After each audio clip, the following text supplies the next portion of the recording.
السلام عليكم خوتي المغاربه. انا كنتواجد الان في واحد المؤتمر في فرنسا عالمي ديال الجراحه اللي كيتجمع فيه اكثر من 4000 جراح في هذه المدينه باريس.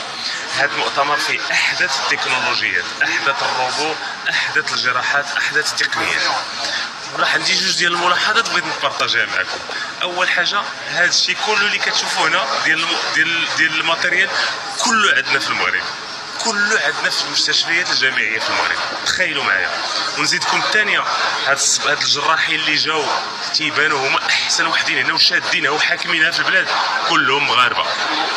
وفهمتوا؟ دونك الماتيريال كاين والجراحه كاينين، وهاد المغاربه ملي كتهضر معاهم وتنقول لهم كيفاش بديتي وشنو درتي وعاودتي، كلهم كنسولهم ونقدر نوريكم التصاور ديالهم كاملين.